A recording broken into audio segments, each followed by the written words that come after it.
Okay.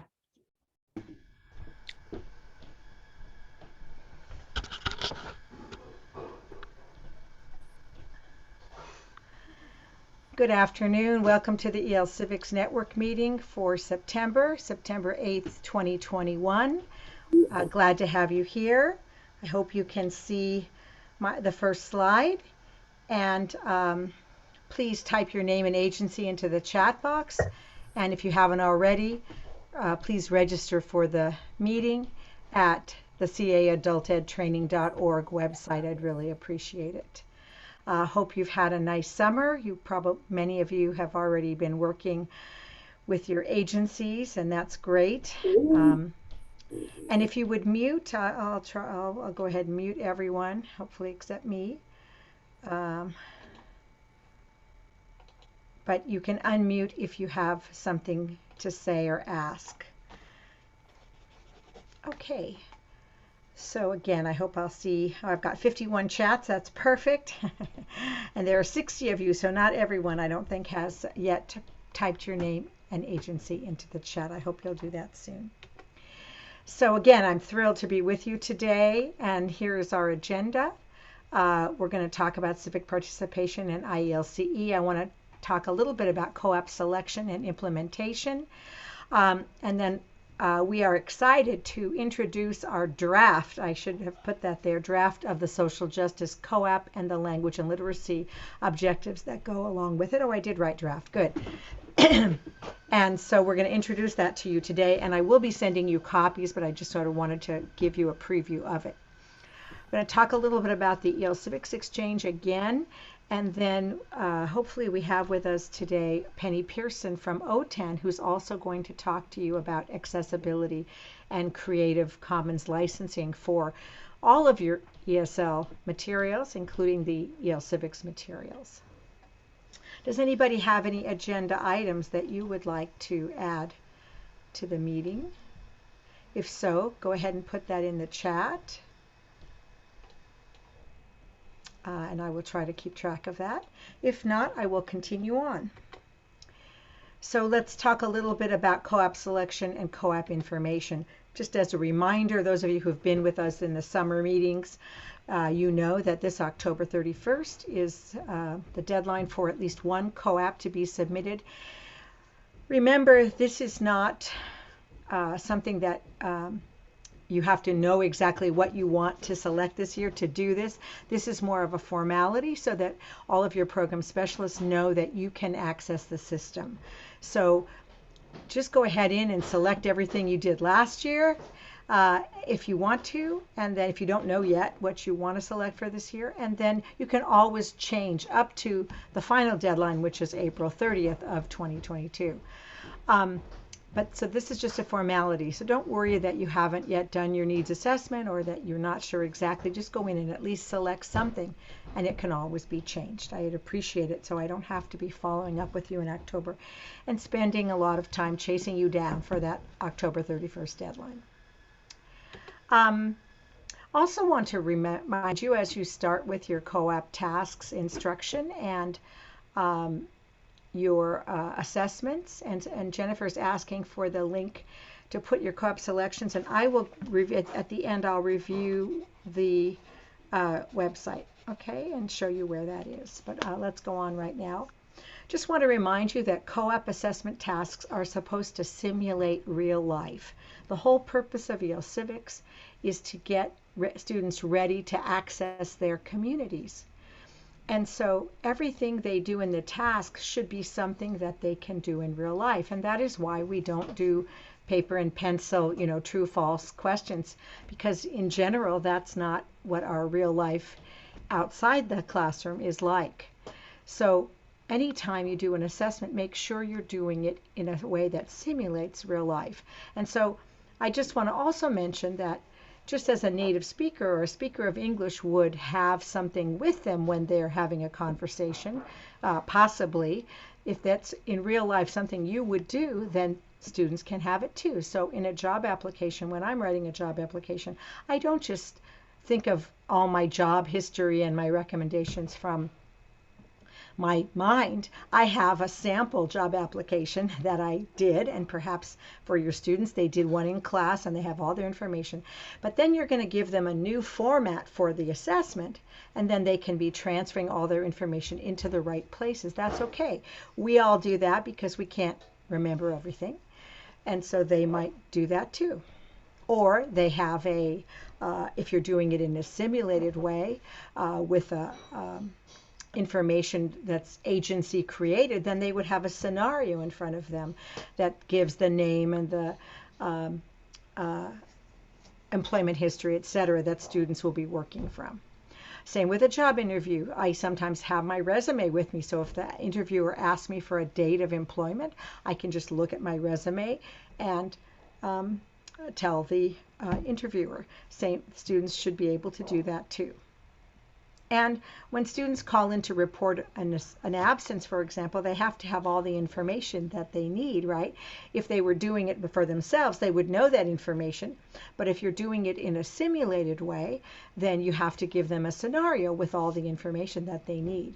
Okay, we don't want to give them the answer. You don't want to put it in the same format, but a story about, Mrs. Johnson's son, Charles, is going to be absent on these dates, so they would have to read something, and then when they go to report it, they would have all the information they needed. And I talked to Sue Lyons earlier this summer, and she said she would be happy to present one of her assessments at our November 3rd meeting. So we will be following up with this. I just sort of wanted to let you know now, because I know some of you are, or many of you are going to be starting not only working on your tasks, but for instruction purposes, but also for assessments. Are there any questions about this? So Diana asked, what about for written assessments, can they use notes? So only if you would be doing that also, in a real life situation. So I'm not exactly sure what you mean, Diana. You might want to give an example. So it would have to be in a different format. Okay, I unmuted. So I'm looking at the diversity unit where they're asking another student about their life in their country. Are they able to have notes, and then they're going to write us a written paragraph or a compare and contrast about their country and their Sure. They wouldn't have to have that in their head. So they interviewed someone and they took notes about that interview, right? About what happens. And then they're going to write an essay. Certainly you would be doing that, right? Because we can't all remember. So yes. So certainly you don't want the paragraph written for them, but the notes they took for their interview, I think that would be totally right, because that's what we would all be doing, right? We can't remember every detail. So yes, Thank you. Yes. Good. And thank you for that question. Anything else?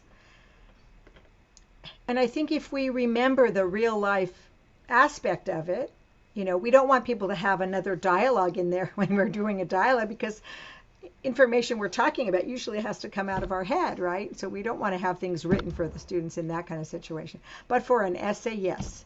Okay, Karen asked, do we need to do anything specific for this year if we're going to have remote civics assessments for our online classes? So you follow the same rules that you followed last year, and you can go to the Civics remote testing, for COAAPs, and I'll show you where that is. Okay, and Sandy says an authentic writing task, to me, that's notes or an outline. So yeah, as long as you know that they've taken the notes and they've written the outline ahead of time, because, then if they're going to write, especially in a short time situation, you're going to ask them to write something, that would be okay. As long as they haven't written the essay previously and are just copying that, certainly. But notes or an outline for an essay would be fine, because that's what we would do as well, or native speakers would do. Okay, and let me just go back to that one question, make sure I answered it. Do we need to have anything special for this year? Well, I'm going to mention something in a minute. Sorry. Yeah, so same thing. It's my understanding, and P.S. if you have any different information, if you filled out, I think you have to have the agreement every year. So as of July 1, I'm pretty sure you have to fill out a new agreement. But other than that, everything's the same. And one new message. Let's see what that is. Oh, there's no need to do the general agreement only if it's significantly changed. Okay, that's what Jay said. Certainly follow what Jay said. So certainly the testing plan not. And does anybody, I thought he said we had to fill out new personal agreements, proctor agreements. Please correct me if I'm wrong in the chat in July 1, but maybe the PS know that. Okay. I wanted to give you an example that Susan Lyons found, that this task, 13.6, task 2, said student will list in writing. We tried to get rid of all the in writings, but we weren't completely successful. So she found this one. I'm going to go in and take it away. Again, we used to say in writing because that was the easier thing for agencies to do when we were all in person. So if you find an in writing, but you think that it could be done orally, that's fine for you to do, as long as it's not an essay or something that is a writing task. So anything that's just informational, like this is, give me some information, it can be done orally or in writing. We're going to try to take away the in writings if we can, but if not, be sure to follow our FAQ that we put in last year about how you can revise COAAPs to use in remote testing. And just to let you know that anything you do in remote testing could also apply to in-person or hybrid classes. So, you don't have to worry about if it's acceptable for you to do it, if it's better for you to do it orally, then feel free, either in person or remotely. We originally thought that writing was easier, but it may not be. So you can make those changes. And those are mentioned in the FAQ, and I'm going to add this to the FAQ as well. We have some questions, so let me just look here. Did the it in the assessment? So Stephanie, can you go back and tell me what your question is if it wasn't answered? If you want. Lori, it was answered. Thank you so much. Thank you. Okay, and the ARTA. Yes, so I'm going to take away in writing, which means you can do it however you need to. So if it says student will list and it doesn't say in writing, that means you can do it orally or in writing, however.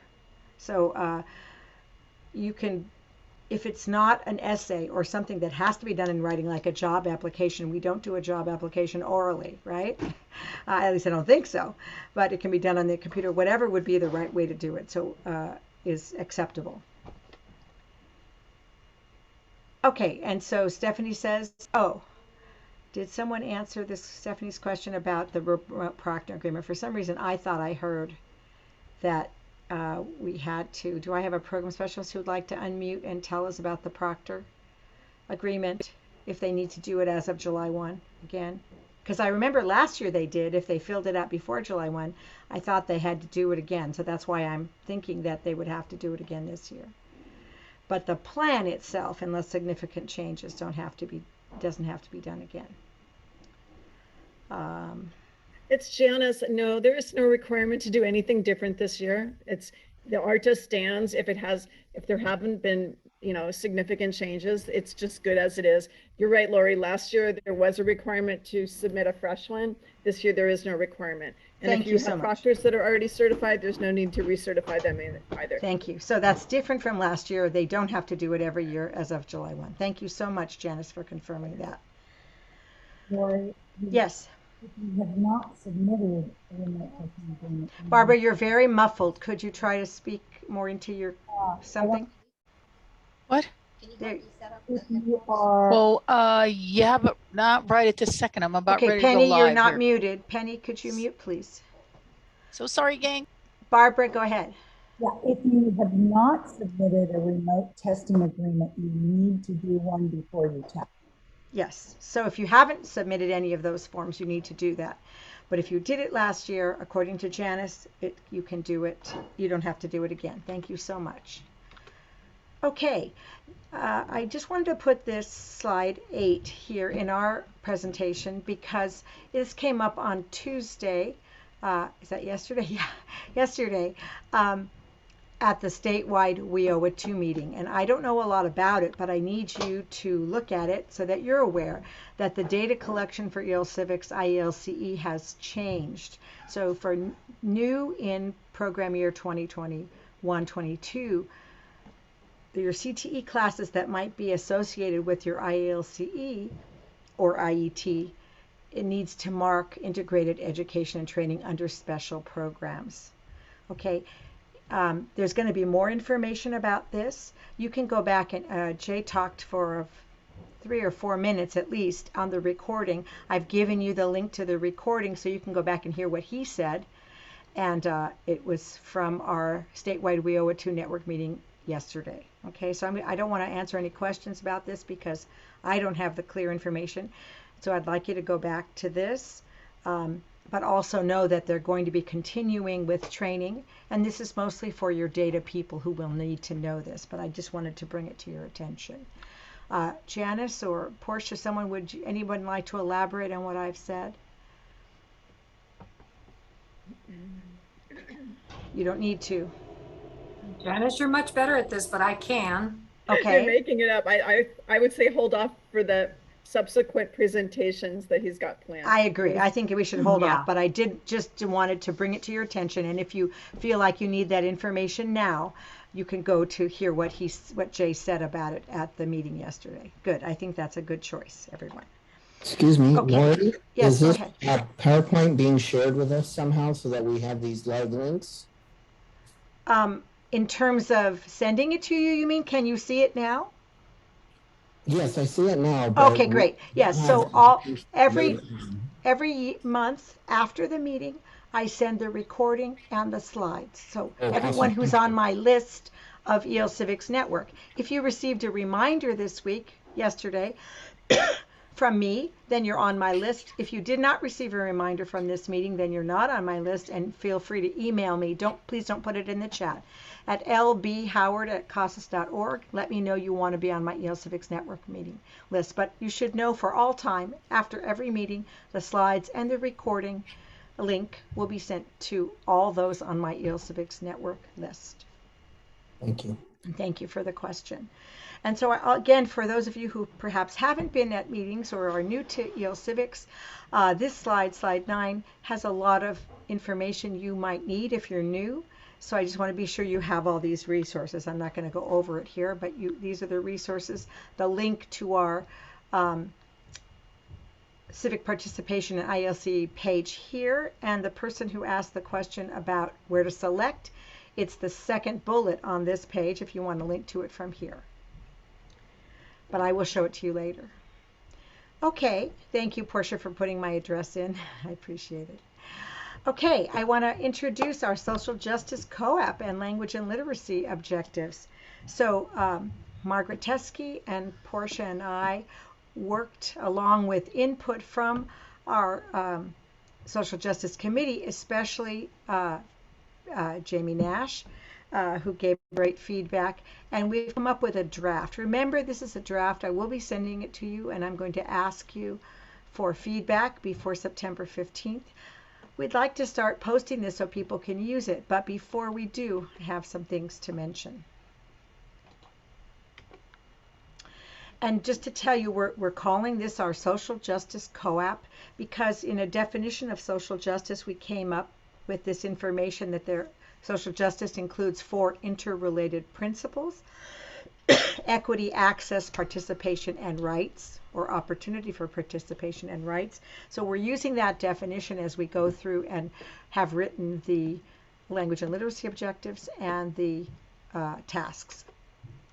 And first few slides here I shared in May. I just want to review it again, that the goal of our instruction and assessment should be to help language learners demonstrate their knowledge of topics listed here and to use the knowledge to navigate their lives and build understanding between students and their society, right? What they're looking at and living in.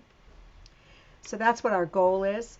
But we want to make sure that before you decide to teach this, that we all need to raise our own awareness of these issues. We can't just sort of throw this out there for our students because we could be causing a lot of damage.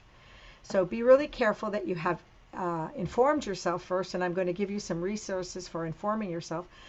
And I just want to say that whether you're doing the new COAAP or if you're doing anything for COAAP 11, which is culture, or 53, those all relate to social justice, and we want to be sure that we are informing ourselves before we teach these civic objectives and COAAPs.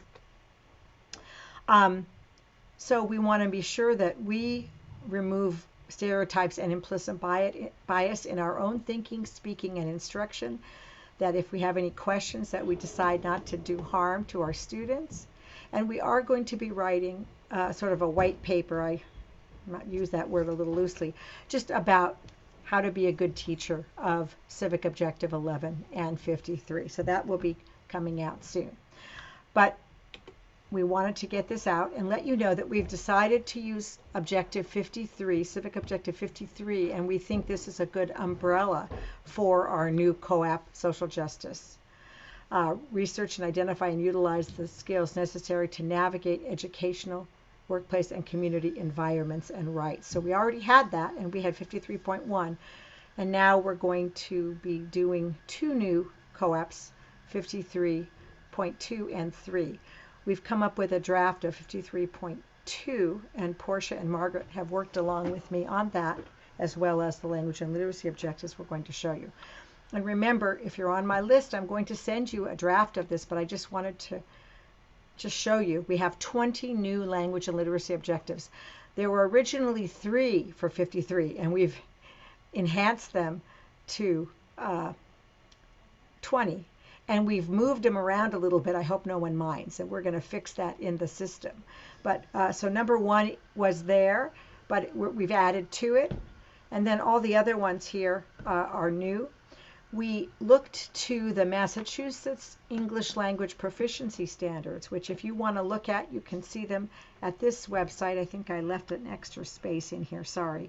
But there's no space between the dot and sabe, so I'll fix that before I send it to you. But Massachusetts did an excellent job, and we're going to add a credit to them in our language and literacy objective list.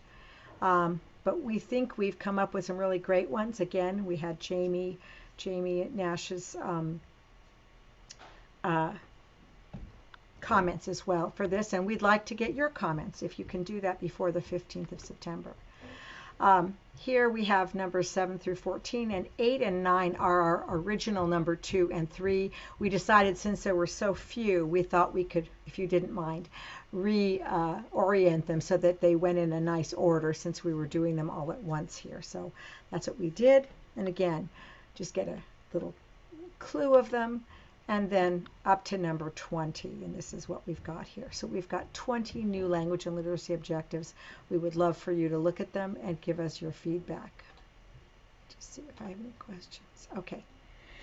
And then we wanted to make a new COAAP, and we did so by making 53.2. And again, this is just a draft, and we're asking for your feedback.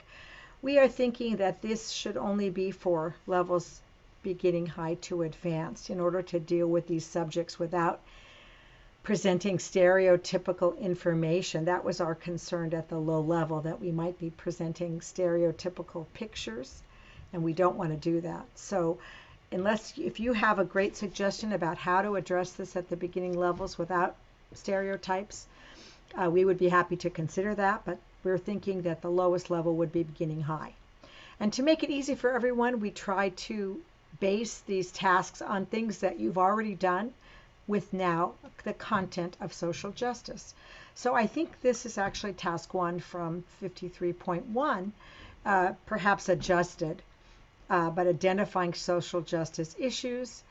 We gave some examples of the kinds of issues that there might be: violation of rights, or lack of access, or opportunities for participation, or equity. And that the student would answer up to 3 questions, and then these are some examples of the questions that there might be. Again, they can be the questions that you wish to put there. Anytime there's a such as, you can make changes in the examples. Okay, that's for you. So we tried to make it as general as possible so that anything that's of interest to your students in the social justice arena would be accessible. Sorry for that noise. I forgot to unplug. Just a sec.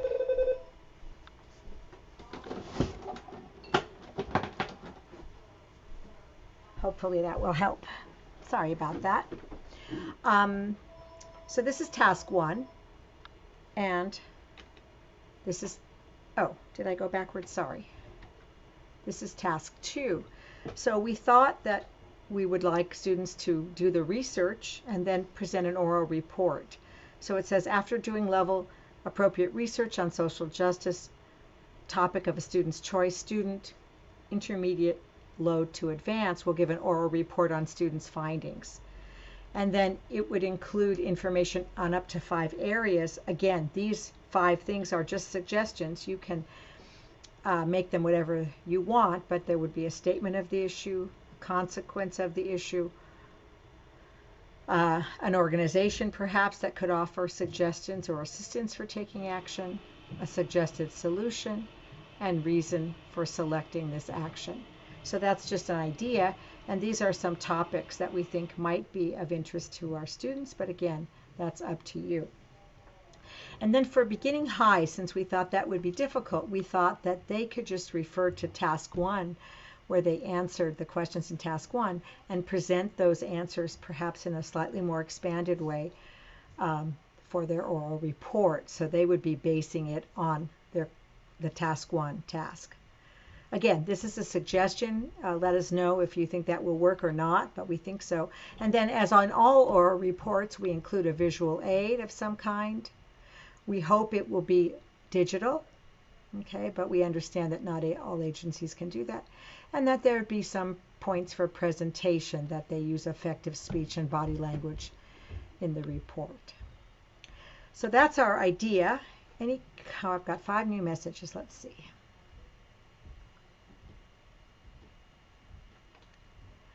So Sarah says, this is all very interesting, but we have to get students to choose these COAAPs on survey. I have no clue how we would sell this. So does anybody have any suggestions?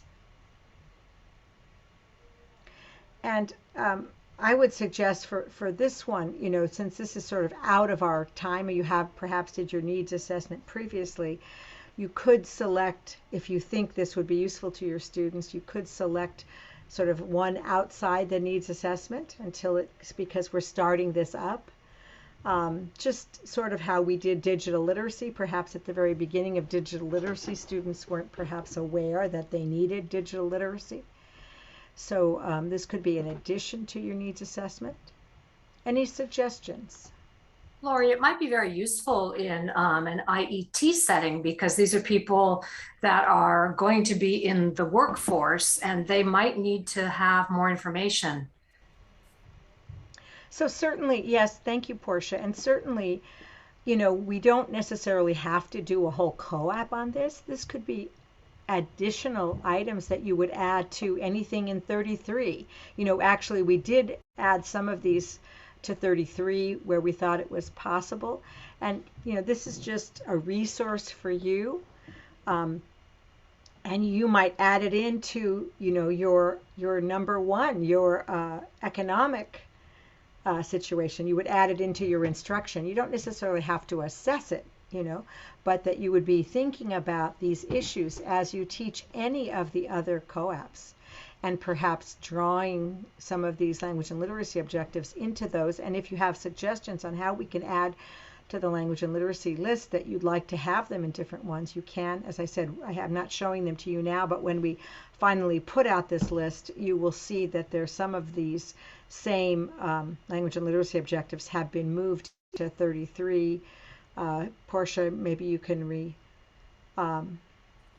remember what other ones we put them in, but we can highlight that for next time. Let me make a note. Yes, of and that. in 11 as well. And 11, of course, 11 and 33. Let's do And that there are for more. next time. Yes, thank you. So maybe we can start making a list of that, Portia, if you can help me with that, and we can show those to you next time. Okay. And Lori? yes, Hey, it's Sandy. sure. This is kind of a general question I had, but because it's in this also, the whole visual aid thing. Ideally, yes, our students would be learning digital literacy and being able to do something along these lines. But we do have students who have very limited access to technology. I have students who still come on their phones to class. And so a visual aid is difficult, to put it mildly, sometimes for some of these things. Um, I'm just thinking maybe we could just put this in the back of our heads if there could be an alternative to a Okay, for visual aid remote just for those students instruction. who have less access. Okay, for Lori? remote instruction, you're saying, so maybe this, so how have you been handling this visual aid situation remotely for Lori, other this is collectives? Stephanie. I have a suggestion Okay, from San Diego Community College. We had visual aids for number 11, and we had the proctor share the screen, and then the student would explain about the visual. So and we would what were either they create a showing? Padlet where the students would put an image on the Padlet, or the students would send the image to the proctor, and the proctor would share the screen. Then the student would talk about the visual aid. Oh, that's a wonderful idea. Thank you. And it can just be something written. It doesn't have to be, you know, a visual, but it's visual aid to keep the talk, you Focused. know, focused, exactly. So, and I just want to, and we didn't put that here, but again, this would be part of the white paper, that any visuals, just make sure your students are not sharing any kind of stereotypical visuals. Because, you know, we need to be careful to not impact our other students by seeing visuals they don't want to see or shouldn't see.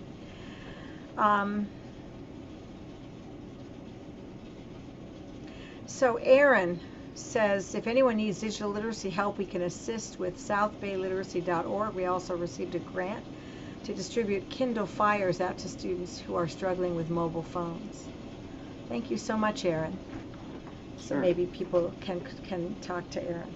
Okay, good. Thank you so much for your comments. I hope I've responded to most of them. And thank you for that suggestion about the visual aid. And I just want to say that once we get approval from all of you about these language and literacy objectives and 53.2, then we hope to also put out a 53.3, which will be very similar, except so task 1 would be the same, but task 2 would be a written task. So it would basically have the same content, but for writing, because we realized it's too hard to have a rubric that's the same for written and oral. So we'll basically do the same thing, but for written. We wanted to just do one at a time. But hopefully that's good. And if you have any other suggestions about how we could write other COAAPs, again, we'd love you to write a COAAP.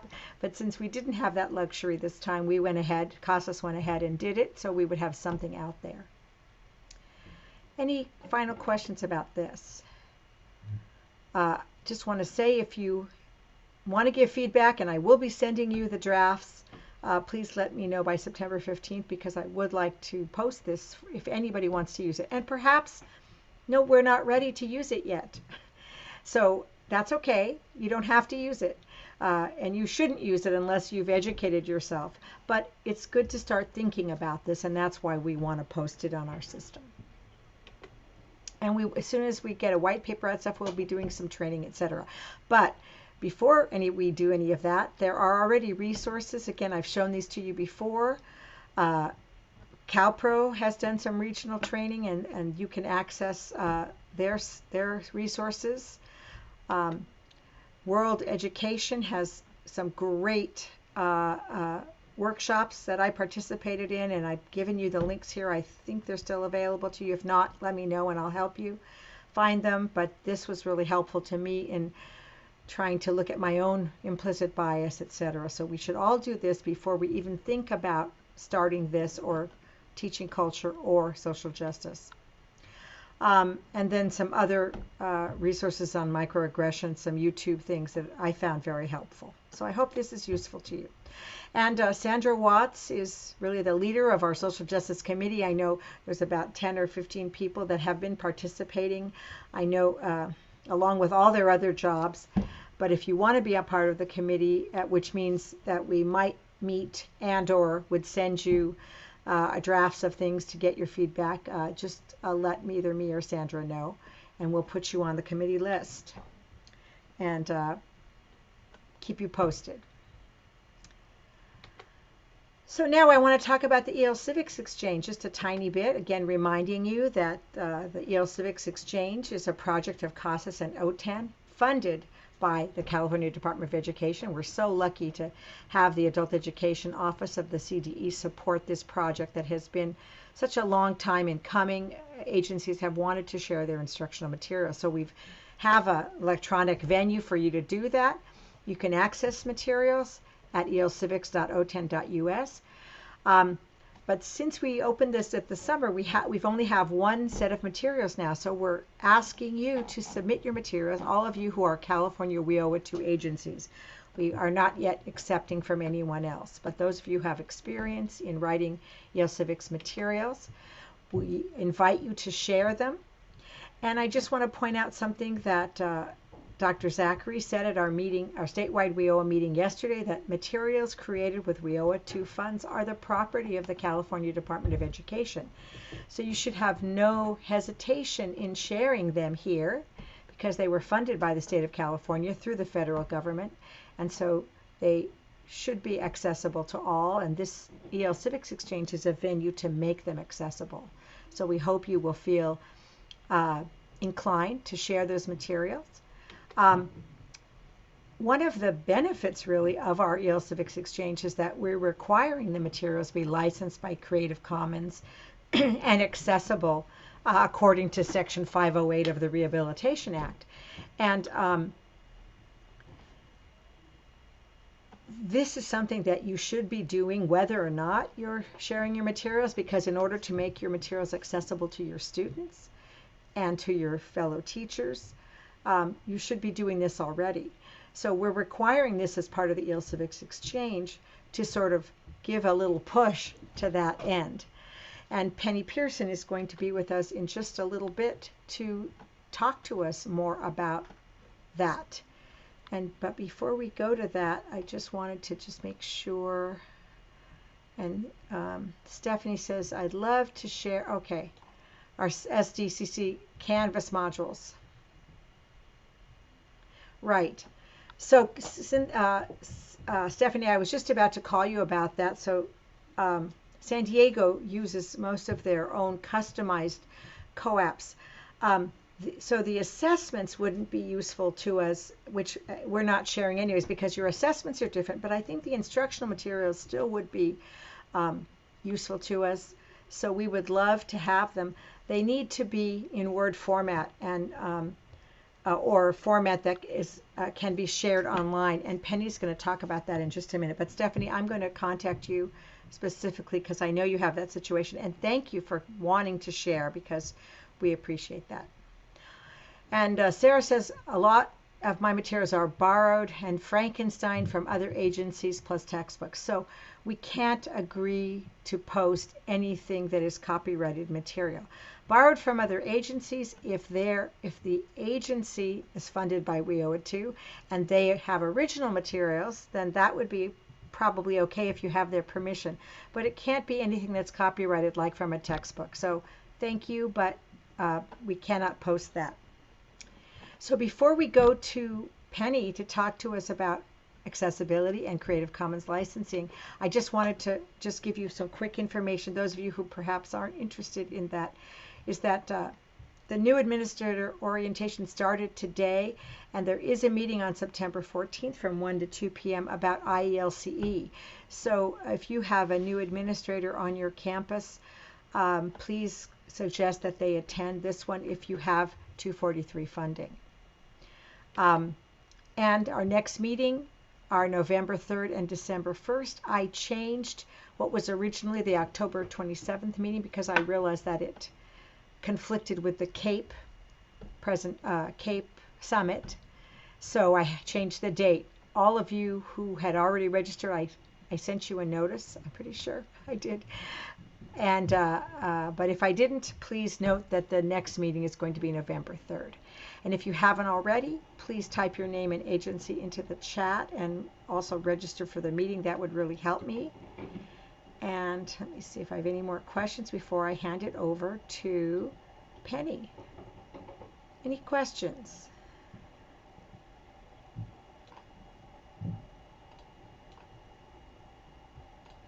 Okay. There was a question about registering for the new administrator, and there was a link put up there. Great. I think that's all. Wonderful. So let us move to Penny, and I'm going to allow you to share, Penny. Let me just find you. And I will make you co-host, and then you can share your screen. Thank you, Lori. And good afternoon, For being with everyone. us. Hopefully everybody can hear me okay. Yes. And I will share my screen just as soon as I can. Let's see if I can actually do this here. See if I can take over. I gave you access, so I hope you can. All right, so let me know that you can see my screen, okay? See the Yes. presentation? Okay, so just for those of you that may not know me, let me introduce myself. My name is Penny Pearson, and I'm a coordinator at OTAN for distance learning projects.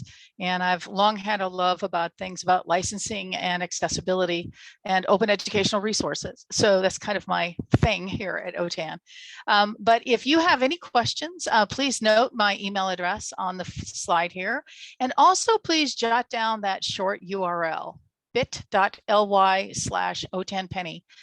In that I have lots and lots of resources about accessibility out on that site, along with OER and a bunch of other things. So we're going to really work fast today. So we're going to talk just a bit about, thank you, Diana, for posting that in there. Why is accessibility important? What does California look like in terms of accessibility issues within the state? I'm going to basically, this is my phrase, I want to teach you how to fish. I want to show you where the resources are, and I'm going to use just one thing right now, but it will get you started. And then I'll do a demonstration about how to use the Microsoft Accessibility Checker. Now, just as a quick aside, in the chat pod, tell me in the chat, how many of you regularly check your instructional materials for accessibility? Just say, I do, I don't, it's fine. So as I see these scroll by, I'm going to talk about why do we do this? All right. We really need to consider that there have been many things across the course of history that have been done in the name of accessibility or ADA compliance or something like that. And one of them, maybe all of you have used at some point. Have any of you ever used curb cuts at the corners of intersections? That's because of the law. And I use them all the time. I love it when I have a cart or I'm rolling a rolly bag into the airport. I love those curb cuts. And those are to help everyone, not just those that may be limited to a mobile device, mobility device, such as a wheelchair or something like that. So we really need to have those considerations, not only for folks that have physical, cognitive, or other disabilities, but also just because it is the right thing to do, it is the moral thing to do, it is the equitable thing to do. We need to be able to provide that equal opportunity for learning for all of our learners. So these are some of the issues why. I'm sure many of you could think of many more that we could be talking about as well. So when you look at kind of the United States and the disabilities, and these are from the, oh gosh, I can't remember the name of my source right now. It's in my slide that I cannot see. It's from, I think it's oh, I can't remember, but I'll find it. But all of us probably at some point have suffered from something that prevents us from doing all the things that we want to do. Maybe it was a broken bone when you were a child. Maybe something happened where you needed some assistance to get something done. It could be as simple as vision. I have poor vision in some context, and so I need glasses to help me correct that. But when you look at this chart of the types of disabilities compared to the United States, the dark blue bars there are representing the percentages of our population that suffers from the mobility disabilities or cognition, independent living, hearing, vision, right on down to self-care, just being able to take care of yourself. Now, we are generally lower than the national average, which is a good thing, but it still means that we have a significant portion of our population, about 1 in 4 of our adults in the state suffer from some kind of disability. So, of course, the last and probably the most important for some of us is it's the law. It should be what we should be doing, right? We should be making sure that our materials are accessible. Now, there's been several laws and they go across different contexts, but you're probably hearing the term most often of Section 508 of the Rehabilitation Act. Does that ring a bell for anybody? Does that come up sometimes in conversations? And it certainly comes up more often now.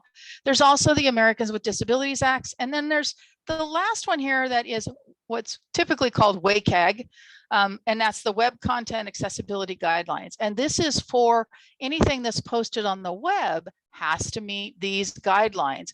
And this has to do with the same types of issues in terms of, we'll get into kind of this digital world here in just a minute about people that use assistive technologies. They have to be able to navigate those websites.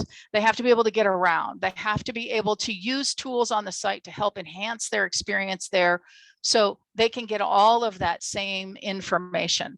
Now, some of you may be webmasters and you're very familiar with WCAG and the rules as they're applied.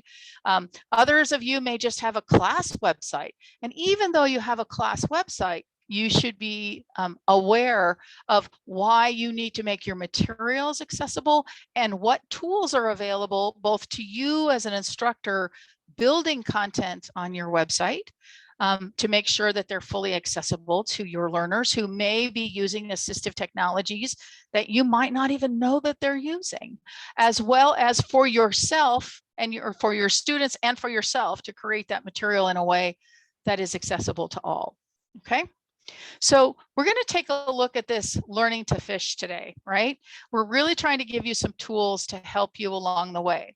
Now, how many of you were able to go out to that bit.ly site?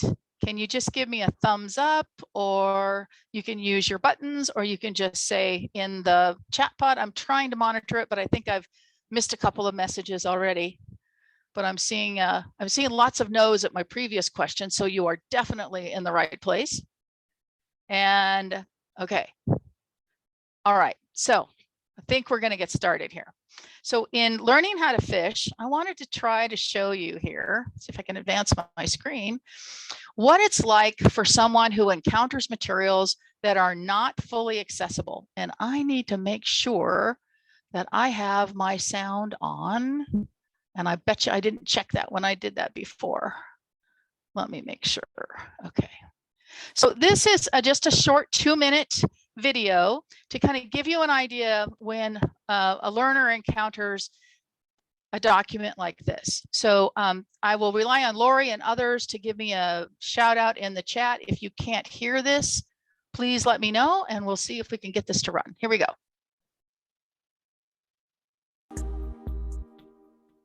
People often ask what difference it makes if a document is accessible, or they say they know that there is no one with a disability that will be receiving their content. There are no guarantees. Documents are often shared among others. You don't want an inaccessible document attributed to your name or your company. Additionally, many accessibility features actually benefit and improve the reading experience for everyone. Today we want to simulate what someone who uses a specific type of assistive technology, a screen reader, encounters when they access a poorly structured document. Then we'll show you what their experience is like once the document has been made accessible. Keep in mind that screen readers are just one type of assistive technology. There are many different types of disabilities and subsequently many varying technologies for people to use and experience content. In this video, Cami, one of our Section 508 specialists, is going to walk you through 2 scenarios to demonstrate the impact of creating accessible materials. First, take a look at this PDF. We have colored large text, graphics, a process flow, lists, and link text. What else do you see? Now we're going to simulate using a screen reader by covering up the document. This is how someone using a screen reader would experience it. Interacting with kids. Kids can be of any age. Sing a song. All the king's horses and all the king's men could put Humpty together again. Humpty Dumpty sat on the wall. Humpty Dumpty had a great fall, semicolon. Have a treat. Select a graphic item. Bullet French graphic fries. Bullet iced graphic cream. Enjoy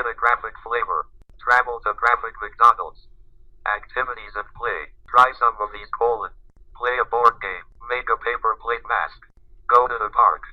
Send us an email to get more great ideas. Graphiclogo.jpg. Was that what you expected to hear? Was all the content read? Clearly, this page was not created in an accessible manner. Now let's listen to how the screen reader interprets the content now that we've remediated the document. Graphic ABC interactive logo. Heading level 1 interacting with kids. Kids can be of any age. Heading level 2 sing a song. Humpty Dumpty sat on the wall. Humpty Dumpty had a great fall, semicolon. All the king's horses and all the king's men couldn't put Humpty together again. Heading level 2 have a treat. Graphic acquiring a treat process. See next page for full description. Heading level 2 activities and play. Try some of these : list of 3 items. Start : play a board game. Start : make a paper plate mask. Start : go to the park. List end. Send us an link email to get more great ideas. You should have noticed that the screen reader said heading before the colored phrases. The graphic had a meaningful description and was read in the proper order at the top of the page. The column content was read in the proper order. There was a list that included the number of total items.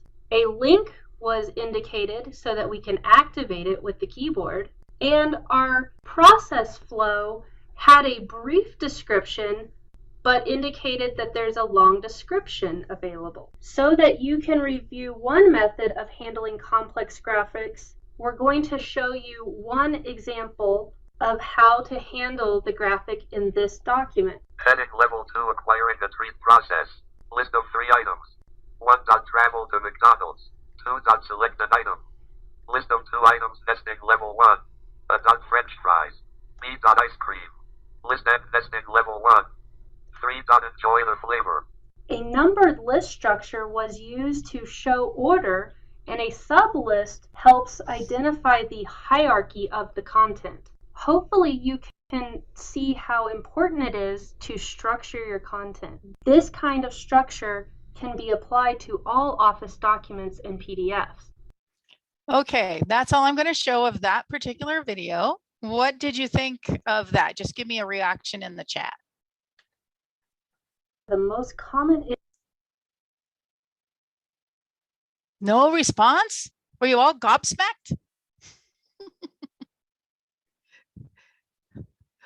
Yeah, whoa, I like that. Yeah, that's what I did too. Whoa, the first time I actually was able to watch someone who was completely blind was testing a site of ours using a screen reader, and his screen reader was going at probably 400 to 500 words a minute, and he kept up with it in spades. It was amazing.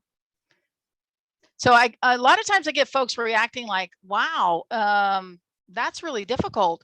And the screen readers aren't the best in the world, but remember that anyone using assistive technologies, they can customize it to their use. So, some people say, well, why does it say, 1 dot? Well, because the screen reader wasn't set up to not pronounce or indicate the punctuation, or to announce and indicate the punctuation. But those are things that that can be changed. Yep.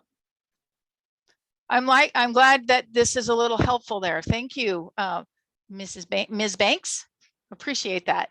So this is what I wanted to show you today in using Microsoft. And I know some of you probably use different tools, but the reason why I'm using Microsoft is, first of all, it's a district-wide suite of tools that we use, and most schools have it as well. And I know some of you have Google and you're using Google, but I will tell you, Google is not up to snuff when it comes to full accessibility. They're working on it, but they're not quite there yet. So I'm going to use Microsoft Office, and I'm going to show you their accessibility checker. Okay, it's very simple and straightforward, and I'll demonstrate it for you. So what's nice about what Microsoft has done is that they're very keen on providing supports for both learners as well as creators. So whoever you are out there, Microsoft has tools to help you make sure that your content is created in a way that it is accessible, meaning all people can experience your work through whatever you have created. What's nice about the accessibility checker is that it provides some resources in terms of it tells you what is a blatant error that you need to correct it. There's a problem, you have to fix it. Warnings are a little more wishy-washy in that sense that sometimes it uses artificial intelligence to help you, and that artificial intelligence isn't always that good. And then they have tips. They have things that they've noticed that might be able to help you. So it does a lot, but it doesn't do everything. Now, I'm not going to probably have enough time to demonstrate PowerPoint, but there's two critical things you need to understand about using Microsoft tools is use the Microsoft tools. Many of us are self-taught, say in word processing, and we've never learned to use something called styles. Styles are your friends. And think of styles in the way in PowerPoint as when you use PowerPoint, when you start a new slideshow, you have those boxes that say title, subtitle. Those are the placeholders. Those are like styles. They put things in the proper place. So I'm going to show you in Word, but I want you to know that it carries over into PowerPoint as well. And what's nice about this is that when we get to that point of start using these tools, you'll see that Microsoft is improving their Microsoft testing, so to speak, and it's getting better and better and easier. So I'm going to pull something over here. And can you guys see this Word document? Just give me a thumbs up or a yes in the screen. Oh, that was a little bit much. So we should see my Word document. Well, didn't need to do that. Okay, so this document is one that I created. Let me see if I can zoom back out just an inch. There we go. I use Latin text. That's why this is all red. And I'm going to run the accessibility checker right now. Okay, I wrote this document, and to do that, I'm going to go up to the ribbon at the top, and I'm going to find the review ribbon. And the third button from the left is check accessibility. Now, when I click that button, you're going to see this on the far right side. Woohoo! No accessibility issues found. Wow, that's great. Great for someone who wants to read your entire document from top to bottom without breaking for anything. How many of you have read a document from top to bottom without first looking at, say, maybe table of contents? Or maybe you want to go to the summary first before you read the entire 50-page document. In this form, this document is accessible. A screen reader will read it beautifully, no problem. The problem is that the person using that screen reader cannot jump around. They cannot figure out what is the beginning, the middle, and the end. That's where styles come in, okay? So I'm going to show you how to apply those styles. So we can then not only let the person using a screen reader jump around quickly, but we can also be able to create a table of contents for our readers in 2 clicks, basically, and they'll be hyperlinked. So a sighted person even could use those links to get around in their document. Now, I'm going to scroll through this document so you can see what's here, and I'm going to show you a couple of other things. Remember a minute ago I mentioned something about artificial intelligence? Well, let me show you what that looks like. So pardon for the scroll because we have to get down here. I'm going to go down to this image. And one of the things that's very important about accessibility is to provide a description or alt text, as it's called, on your images to help enhance the learner experience using a screen reader so they understand what is this picture about.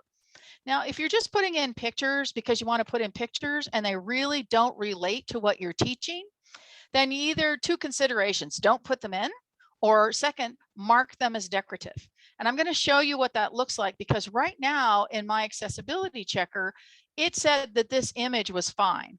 Okay, I'm going to show you what the alt text looks like, and you tell me if you think that this is an accurate description of this woman in the picture. And the alt text says a person posing for the camera. And it also says description automatically generated. Does that sound like a reasonable description for what you are seeing? Or, and even if you weren't seeing, would this really describe what's going on in here? This is why I said the tools are great, but they're not perfect, right? If I were to take this off, okay, I'm just going to delete it. Whoops, if I can get a hold of it here. And if I go back to my accessibility checker, remember it's under review and then check accessibility, I'm going to see an error, okay? And an error is something you do want to correct. And if I click on this, it's going to give me picture 1. And in this same box on this right side, I have the options of this little drop down arrow. It gives me recommended actions. I can add a description, or I can mark it as decorative. And when that happens, then the screen readers ignore it. They just jump right over it. They don't, it doesn't exist. And then it can suggest a description, which is what it did a minute ago. And if I choose that, I'll probably get the same thing again. So let's see what they said. I need to take a drink here real quick. And I don't see it yet. Let me do it my way. Okay. I changed it a little bit. A picture containing a person. That's really not that much. I don't think that's worthwhile. So I would want to write something, but it passes accessibility. So let's go back and add some styles. I'm going to leave this for now because I'm going to give you some files. Hopefully you can get to them at my bit.ly site. You can download them and practice with them. But I'm going to go through and I'm going to apply styles. Now I'm kind of lazy. So I want to go in and I want to pick all of the things that I want as a particular heading style. So I'm going to go back to my home ribbon and I'm going to choose heading 1 for the styles that I want to make heading 1. All of these are marked now as a heading. I can see that with this little triangle. And I know that when this style is created by Microsoft, but I can change them. I can create my own set of styles. Many of you want a lot more color or you want something different, and that's fine. So I'm going to go and mark these as heading 2 because they're less important. And then I'm going to mark these heading 2. So I'll drop this down and mark it heading 2. And I think I want my summary back to heading 1. Or sorry, heading 2. Did I all make them all heading 2? I probably did, didn't I? Yes, I did. So let's make these something different so you can see the difference. So now the accessibility checker won't tell me anything different. It'll say, oh, yep, perfectly readable. But the person using a screen reader will be able to hear through their screen reader that there are headings. You heard it in that little video clip. It said heading 1, heading 2. They can jump between first level headings and second level headings and get to that section of the document that they want to get to. Now, I've created my document. Does anybody know off the top of their heads? I think there was somebody in there that uses styles all the time. How do I do a style that is for a table of contents? If I wanted to put in a table of contents, does anybody know where I go? It's very simple. It's under references and then table of contents. And then I can pick the style that I want from there. Like I'll do an automatic table of contents. And ta-da! I have my table of contents. Now I can use this by holding down the control key and tapping any one of these and I will go to that section. I'm right there. All right. So it's very useful for anybody, let alone folks that might be using a screen reader. So that's a quick introduction to applying styles, looking at the accessibility checker. So I'll go back to that accessibility checker and I'll run it again. And it says, oh, let's take a look and make sure that I want to verify that description. How nice of it. You know, I asked it to create a description for me and now they're asking me to verify it. Well, I don't really like that. So I'm going to change it. I'm going to come in here to my alt text and I use right click a lot. You can also get that through other panes in Microsoft Word. Sometimes it depends on the version that you have, but I can say a surprised woman looking and pointing, I can't spell, at something on her mobile phone. Is that a little more descriptive? Does that make a little more sense of what's really happening in this image? You are limited. So it does only, I think it's 127 characters or so.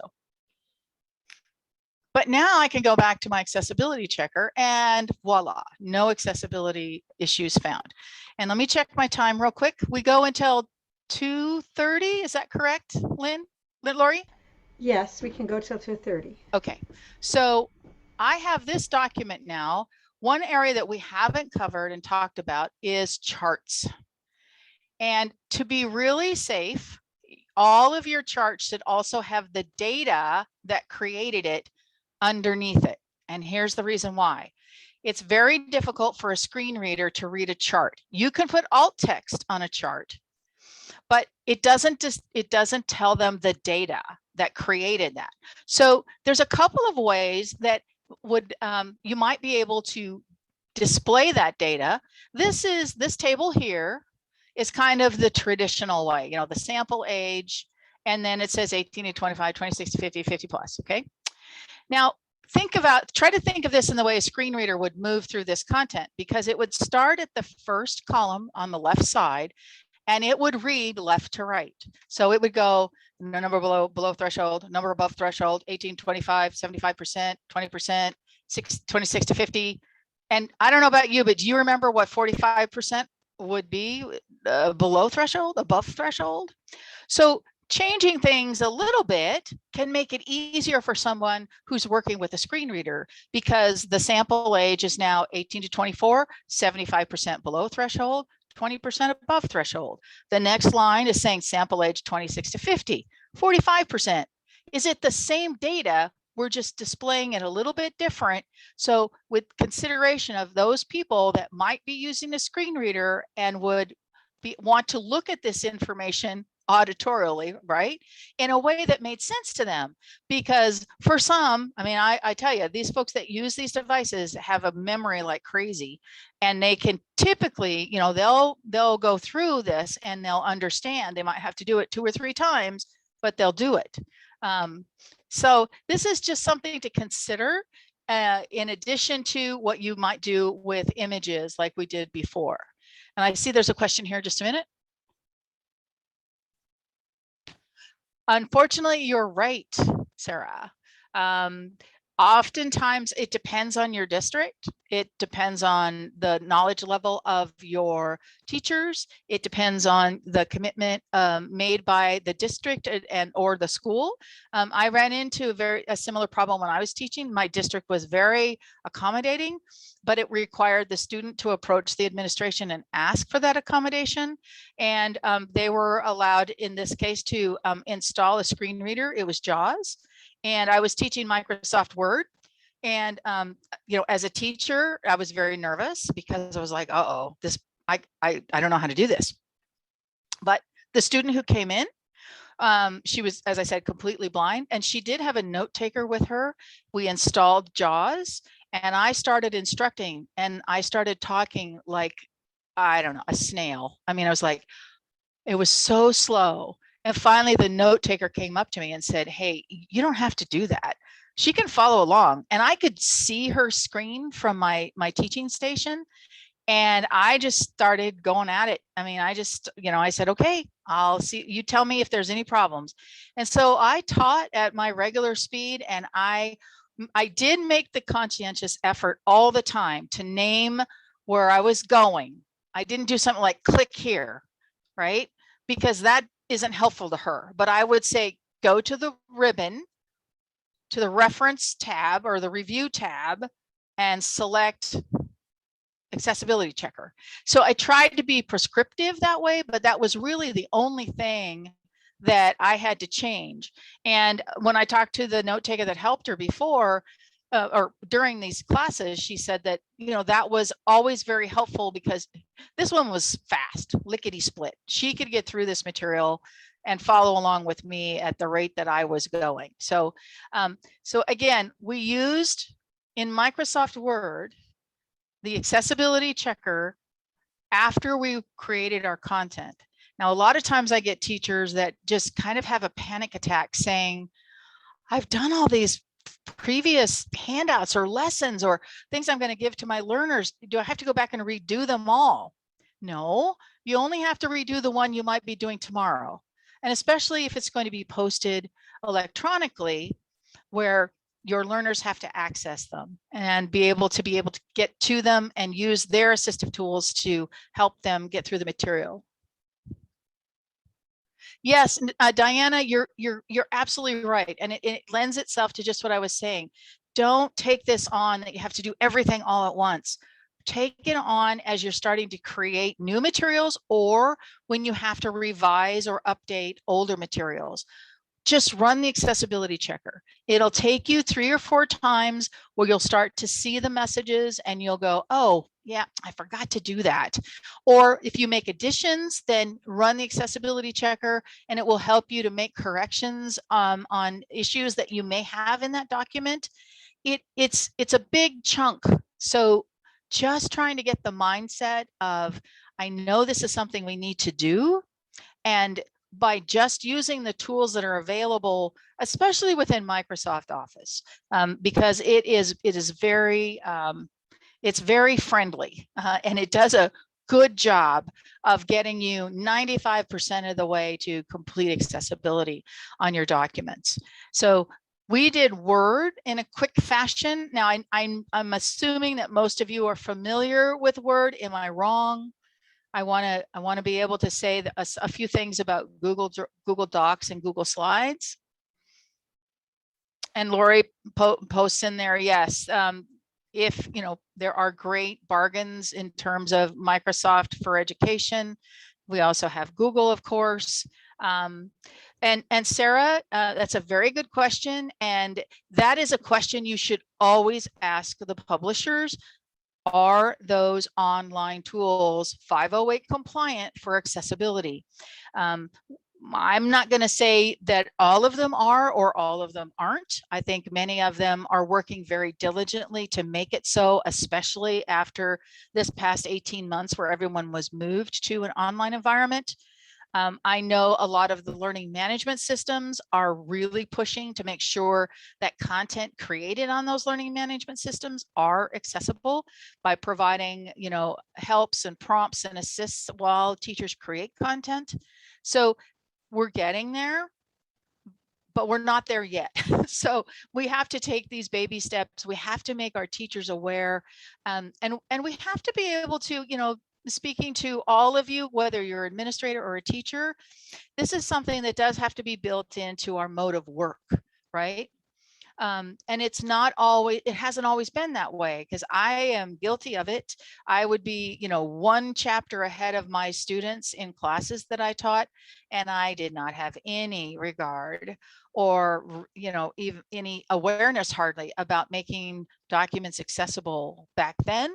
And so now I'm trying to start with that mindset of planning documents, and I use Microsoft Word in an outline format, even when I'm going to do a PowerPoint presentation, because it gives me structure and it gives me ways to look at how I want to present my work and make sure that it's fully accessible as well. So are there any questions or anything I need to show again in Microsoft Word? And I did it very quickly, I know, but just remember it's applying styles, which are here on your home tab under the styles section. And there's lots of information here. And in the bit.ly.010penny, I have a resource page on Microsoft accessibility resources. They have online courses that are quick. I mean, some of them are like 25 minutes. They have an accessibility desk. So if you have questions, you can pose them there and ask for help from Microsoft. Now, if you're not using Microsoft, it's a little more difficult because, as I said earlier, Google is not fully compliant yet. They're working on it. I know that there are extensions that are available, but unfortunately they cost money. If you are interested in doing using that extension, it's called Grackle, Grackle. We were looking into it to try to add it to our repertoire here at OTAN, and it's just a little too rich for our blood right now. So I'm hoping that those costs will come down. and Google will do the right thing and make it available for everybody to use if at all possible. So yes, Diana, this is an OTAN training offered for staff. I can do a virtual face-to-face where we actually do hands-on work, where I give you files and you remediate them and you find the problems and you fix them. And that's, you know, you don't have to bring any files, I have them. And then we try to look at some other creative ways that we might be able to do a document if somebody's willing to share, you know, well, this is my handout from, 1995. Can I fix it, right? And we can see how that may work. And we have some time. So are you interested in looking at PowerPoint? I just kind of need a yay or nay, or if everybody's like done for the day. I understand that it's been one of those days, right? Yes, do more. I like it. Okay. Let me see if I can get my other document here. I'm going to open up a couple. Hold on.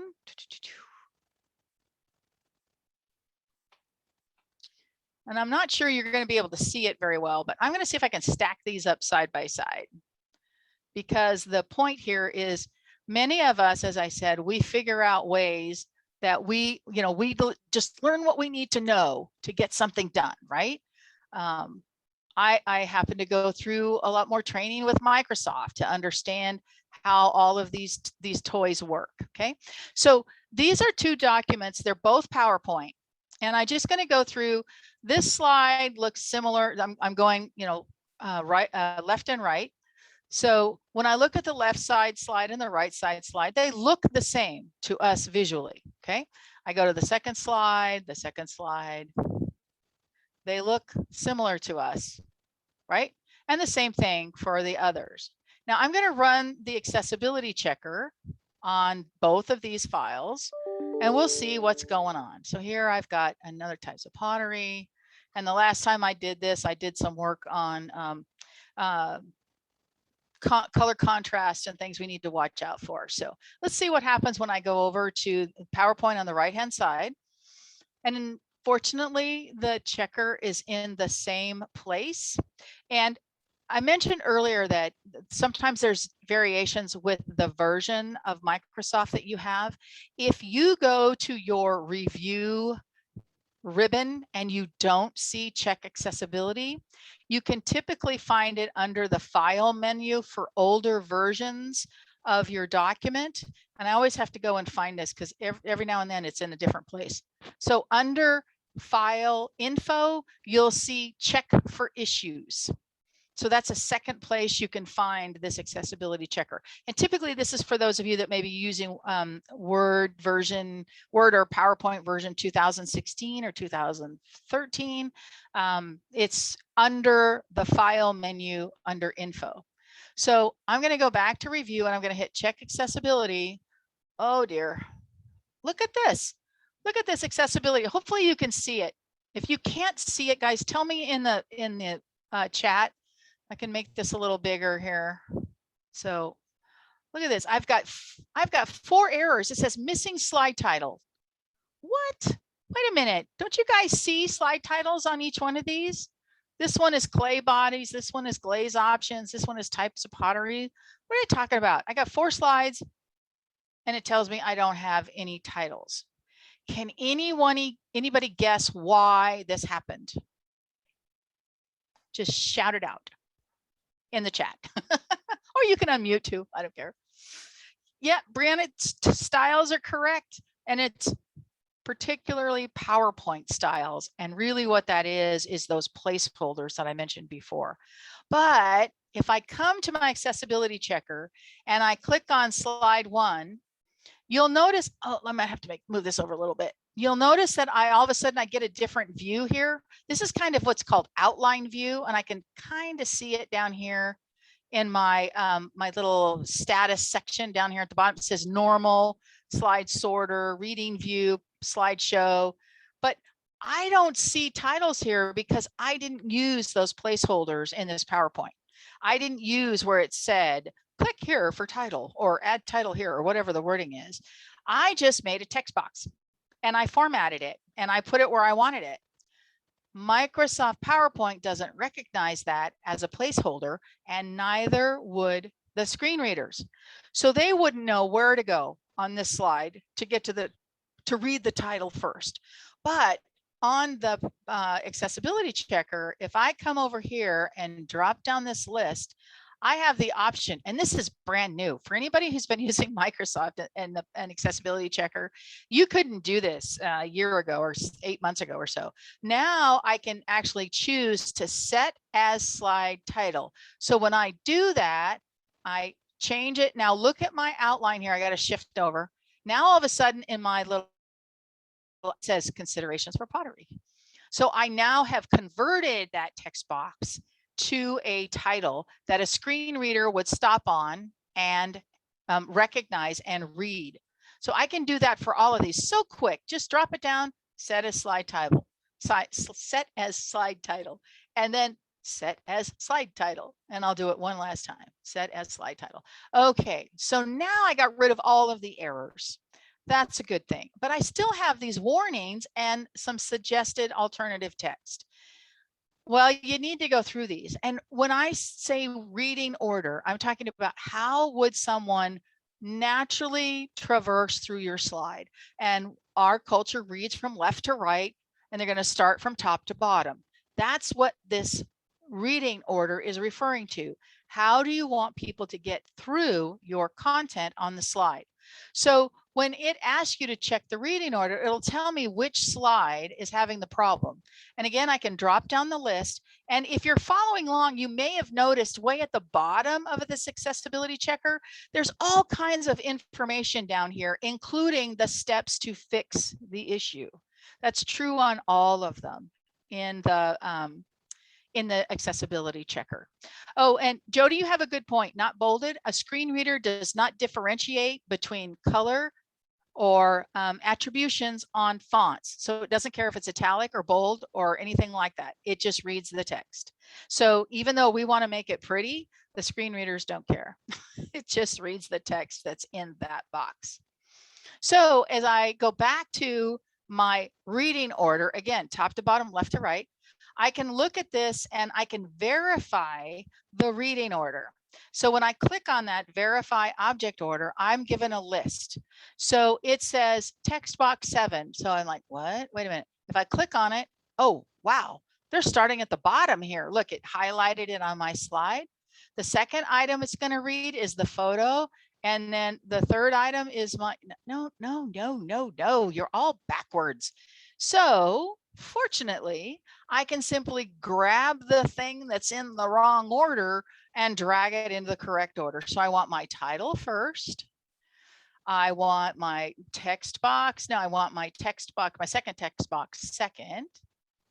And then I want my picture third, and I want my text box last. So I can click on them and I can see the things highlighted on my slide.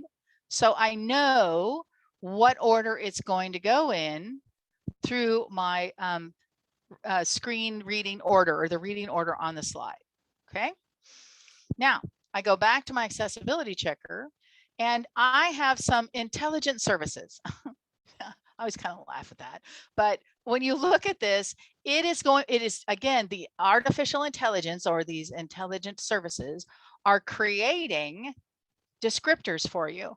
And I think honestly, this was a way for them to help all of us go, I'm going to put in a description and it may or may not be accurate.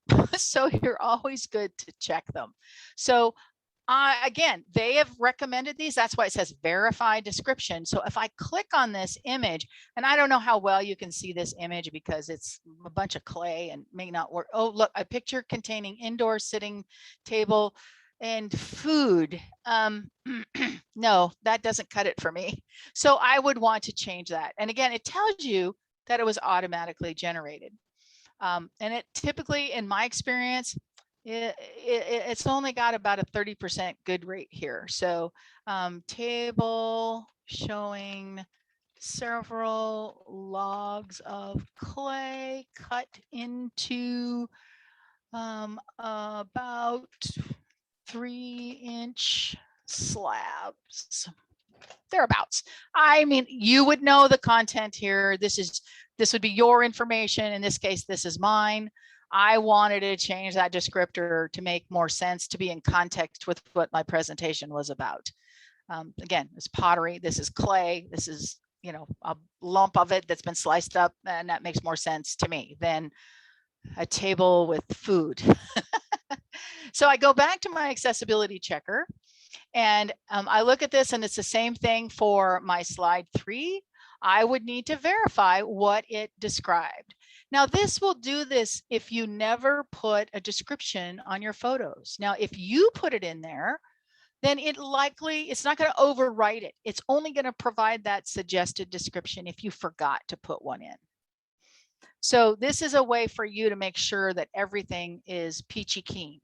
And the only other thing I would say in terms of, you know, going through these and making sure anything that was intelligent services created, I would just double check to make sure that, like, here's a group of people sitting at a table. Well, that's not too bad, but I would probably edit this a little bit to say, you know, a woman at a table, sitting at a table, pouring glaze out of a bowl. A little more descriptive. I mean, I think so. So you kind of get the idea. Does this make sense so far? And again, you know, a lot of us tend to create on the fly, meaning like, oh my gosh, I have class in 2 hours. I have to do something right now. First, I know how that happens. I know how that works. I get it. But the biggest thing you can do for helping in this process is to provide yourself time, sit down and plan, work with an outline, decide what is going to best enhance your message of your teaching. Don't put graphics or image in your materials if they don't help in the teaching. And remember that since you are choosing images that help with the teaching, make sure that the alt text of that image is accurate, okay? Always run the accessibility checker, and I suggest I keep mine running all the time when I'm working in my document, because then it just reminds me, oh, dang it, I forgot to put in an alt text, or oh, I need to go and check for, you know, some of the issues with shading. And I'm going to show you that real quick, because one of the areas that gets us into trouble sometimes is we don't look at the contrast between background and foreground. And that is something that can be very tough in PowerPoint still. Can you read the text in these boxes? Some of you may go, yeah, no problem. But if there's other folks that are going, no, wait a minute, I can't, no, what does that say? So there's a little tool, and this is one that I use, called the Color Contrast Analyzer. Now I'm just going to show you this on the screen. Please don't worry about downloading it, but it is in the resources on my page. But it's a way that I can test that if what I have chosen for a background and foreground are readable for most people, and it meets the WCAG standards. And that's what this is down here at the bottom of this is our results, if it passes those requirements for those settings. So I'm going to go ahead and just show you how this works, and I'm going to test the background of my little box here, and I'm going to test the font here as well. And I failed. Holy cow, did I fail? Oh, well, wait a minute. Maybe I didn't quite get the right color here. Let's do this again. And I still fail. This does not have enough contrast in that slide. Does this make sense of why this is coming up? You may have really good vision, and you can read this. It says item 1, but for folks with some vision issues, and I gotta go and get my box here. If I was to leave this, I already see that I failed. Okay, I failed on the color contrast minimums, which the ratio has to be 4:3. Well, here I can just open this up. It'll tell you here it's got to be 4.5 to 1, and I'm not meeting it. But if I look at this view, let's see, I think it's under view, there's a color blindness simulation, And in this, I can tell, let me pop this over here. I can tell how this looks with people who have different vision issues. And some of them would be almost unreadable for them, right? So this is a tool that I use a lot, but I'll see if I can get PowerPoint to do this. I'm going to run the accessibility checker right now. So I went to my review tab and I'm going to click accessibility checker. And I want you to notice under warnings over here, look, hard to read text contrast. This is brand new. They've just added this within the last 6-8 months or so. I was so excited to see this because this has been a really difficult thing to help teachers with. And Lori, we'll talk about what that looks like, because when I look at this page, it tells me, like, here's my text box. Oh boy. Well, yeah, black text with a dark background. Well, first of all, most of us would never do that, right? So the best thing for me to do is to go in and I would change the easiest thing that I could change, where in this case, it's going to be the color of the text. So I would go back to my home page and I would just change the color of my text from that black to say white. And notice it dropped off my accessibility checker where it says hard to read text. So that is a very simple fix. And it's the same thing in these text boxes. I would simply change it from white to black, but I'd have to do all of them to get all of these shapes to drop off that accessibility checker. So I'm just selecting them and changing the text to black. And look, my color contrast has dropped off. So it's really nice that at least tells me. The only one that it failed on, if you notice, is this box right here, because there's a gradient in here. There's a gradient of dark blue to light blue. And again, it didn't show up on the color contrast checker, but I've already written Microsoft a note and said they should fix it. But typically it would be the same process. I mean, I know visually looking at this would be very difficult for anyone to read. I can check it with my contrast checker and it will fail, right? But you can see how easy it is to fix those items. And now with the more advanced and more comprehensive accessibility checker in both Microsoft Word and PowerPoint, you can ensure that everyone has the correct and equal access to the materials that you create. So everyone has that same ability to understand and learn from your materials. There are other things that, of course, are part of accessibility.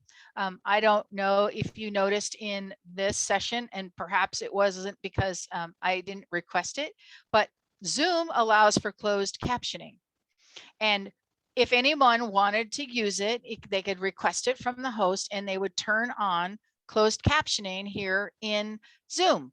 Well, you can do a similar thing in PowerPoint by recording your presentation and it will give captions on the bottom, but we don't quite have enough time because I see, oh my gosh, I'm 4 minutes over as it is. So that's something food for thought for next time. You can do a closed PowerPoint presentation with audio and captions and make that available for your learners online as well. And I'm sorry, Lori, I'm 4 minutes over. I'll stop sharing here. Did I lose you, Lori? You're still muted. Sorry, no worries. No, I'm here. Thank you so much, Penny. This is really great. We really appreciate your help. As you said, it's great to start with new things that you're doing so you don't have to go back and do things, but start from now on to be using these checkers. And then, we'll all go ahead and make accessible materials for our students and our colleagues. This is really terrific. Penny's going to be with us for the next 2 meetings, so get your questions ready for her if you have them ahead of time and you'd like her to discuss something specific. I hope that's okay to ask. Absolutely. Absolutely. Let me know and I'll pass that on to Penny. She's going to be with us for the November 4th meeting and the December 1st meeting if we still have things to talk about. So thank you so much for being with us today. The time going over was perfect. I mean, it was great. I'm sorry, I'm not sharing the way I need to. That's all right. There we go. And if you would like to ask any questions or contact me, here's my email address, and I will see you at our next meeting on November 3rd. I'll be letting you know, and I'll be reminding you. Again, contact me at lbhoward@casas.org if you wish to get on my mailing list for these meetings. Thanks so much for attending today. Bye-bye.